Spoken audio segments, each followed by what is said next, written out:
Hello, Miss Panda Pounds here. My real name is Angelian. I don't know if I said that in any of my other videos. I'm really bad about saying my name. But yeah, my name is Angelian, but I go by Jill or AJ or Miss Panda Pounds on here. Okay, so I have been trying to come up with the right way to do a CHIARI introduction, spina bifida background video, I guess, on myself. This channel is for my weight loss journey, but I also wanted to educate, discuss the factors that have led me to that decision and why I chose vertical sleeve and what led me to that. So, like I stated in my first video, if you haven't watched it, I made an introduction video as to what brought me here, and I stated in there that I had CHIARI malformation as well as spina bifida, prediabetes, and PCOS, which is polycystic ovarian syndrome. But out of everything that I am listed with, spina bifida and CHIARI malformation have been the two biggest factors in my life that have changed the way I function and the way I live or survive or whatever you want to call it. So I'm just going to do like the quick overview of what spina bifida is and what CHIARI is, and then I'll answer what I have on these questions. So, spina bifida. There are 3 types of spina bifida. I was blessed and very fortunate to be born with the one type where my back was not open. Oops, sorry. I don't have my phone on vibrate. Let me turn it on vibrate. Anyway, so most people with spina bifida are born with an actual opening on their back. And you can literally see things depending on which type they have. Their spinal cord is exposed, or there's a layer of fat and the tissues are exposed. I was not born that way. I was actually misdiagnosed. I was born with a bubble, but it was skin. It looked like a cyst, which is what my mother was told when I was born. So for 2.5 years, I was a little kid. I did little kid stuff, but when it came time to walk, I couldn't. I was tiptoeing. And once I went into the hospital because I had fallen or something happened where I went for something totally unrelated, and a doctor looked at me and said, "Your daughter has spina bifida. We need to do surgery now." Boom. Happened like that. So once we figured out what had happened and why I was in pain and why I was always crying as a baby, I had that surgery. They detethered my spinal cord, which is what was happening. I had a tethered spinal cord, and that's also another condition called tethered spinal cord syndrome. Tethered cord syndrome. I wasn't diagnosed with that at that time. I was just diagnosed with spina bifida, the lipomeningocele. I also had a fatty tumor inside my spine that was connected from the L3 to the L5. I don't really know how to explain all that other than it's all the goodness inside my body. So anyway, 3 years old, had that surgery. From 3 to 11, I was your happy-go-lucky, chubby, fun, playful kid, and I played soccer. I loved soccer. I was very active, and I accidentally fell during a game when I was 11 and a half years old. I started getting a lot of pain again, and that's when we realized that my spinal cord was tethering again and my tumor had grown back. So by the time I was 12, I had the same surgery done, which did not go as well because they went through scar tissue, all that junk. So it wasn't fun. It was very hard and very traumatic, and it was excruciating pain to go through that. And mind you, I was 12, so it was hard. So after that, I did recover as much as I could. From 12 to, I want to say, 16, right when I started high school, I was pretty much okay dealing with the pain and everything. And once I started high school, I figured that the reason my body was always hurting was because I was in high school. I was busy. I was carrying books. I was working. I was going out, doing all this stuff. And so I just chucked up the pain to that. I didn't think anything of it. I had headaches all the time, but I just figured that's for my back, So then I moved to Payson when I was 19 years old, and it's higher elevation. It's 5,000 feet. So when I got to Payson, I started having nosebleeds all the time. I started having horrible headaches. My vision started blurring, but I thought it was just me getting used to the fact that, hey, I live in Payson now, and that's what's going to happen. So I just dealt with it, cowgirled up, as they say. I've dealt with pain my whole life, so I didn't think to look into it. Then I started working as a dialysis technician, which was the best thing that's ever happened to me. I loved it. I was great at it, but it was physically demanding. I would literally be working 16-hour shifts, understaffed, and it's very physically demanding, and I started really hurting. My body was hurting so bad. And so at 21, I decided I wanted to start pursuing gastric bypass, because my whole life I had tried to lose weight, and with the spina bifida and the PCOS, it just wasn't happening. But I wasn't eating the best either, so the weight was coming on, just wasn't coming off when I tried to get it off. So yeah, that was not fun. So at 21, I started looking into that. But at 23, I was starting to have a lot more intense pain while at work. And I woke up one day and I couldn't feel the left side of my body.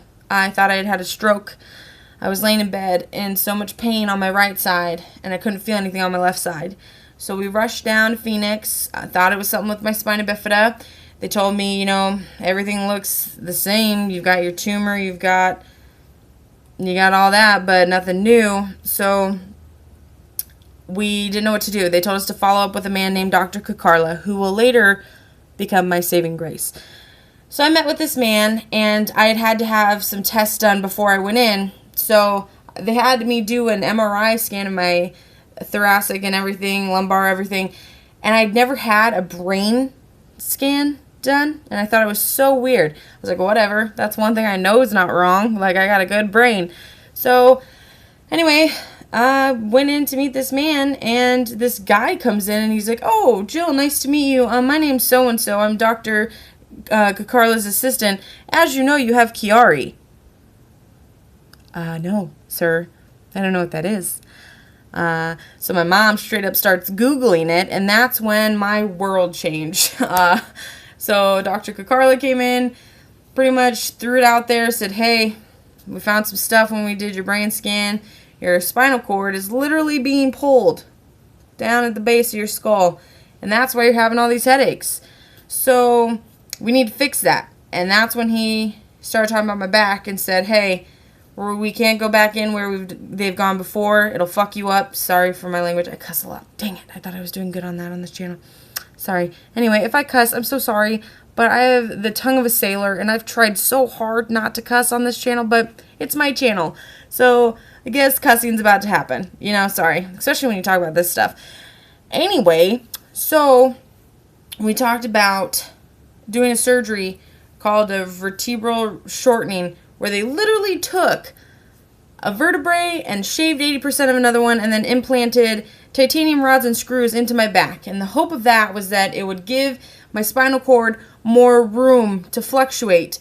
And that would release the pressure on my spine and release the pressure on my spinal cord, so I wouldn't be having these headaches, blah, blah, blah. Well, you'll soon find that in my life, things do not go the way they're supposed to. They just don't.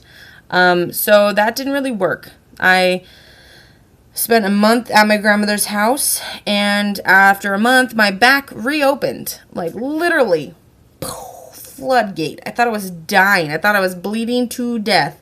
Wasn't blood, but I couldn't tell because it was just moist. Ended up being rushed back to the hospital, had to have a second surgery, ended up coming home with a PICC line because I'd had some sort of infection, blah, blah, blah.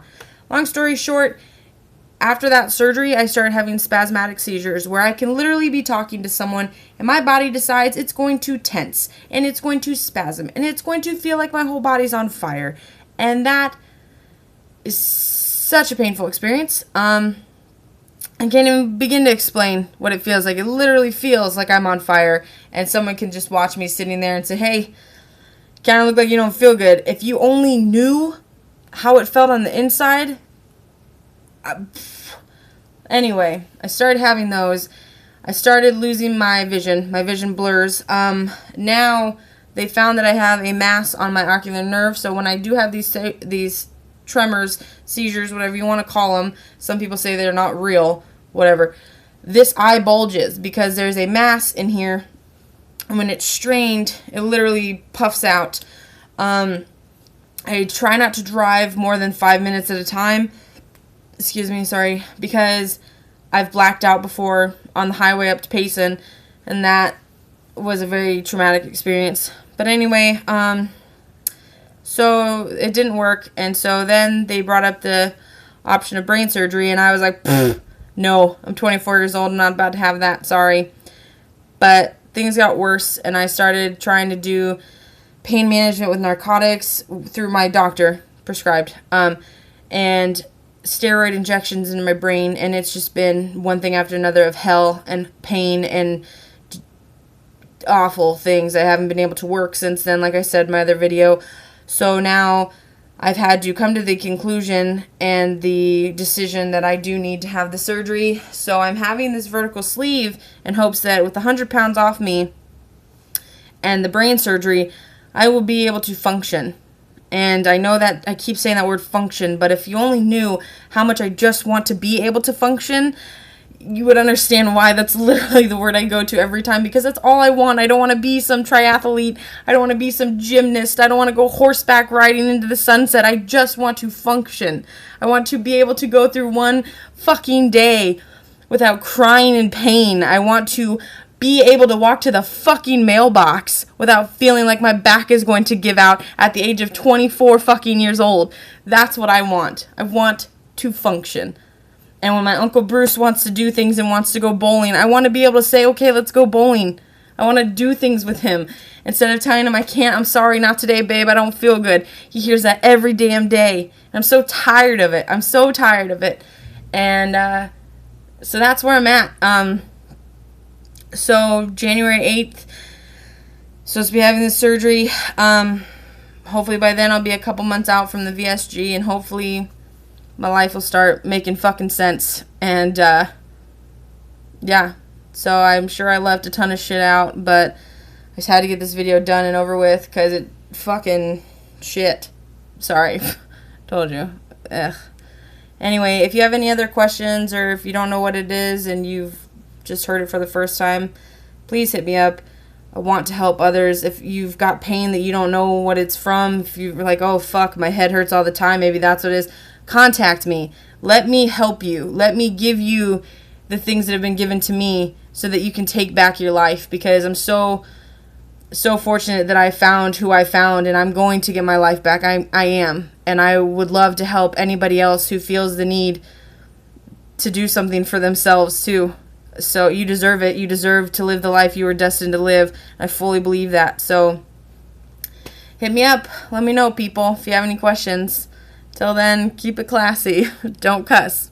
Sorry. Bye.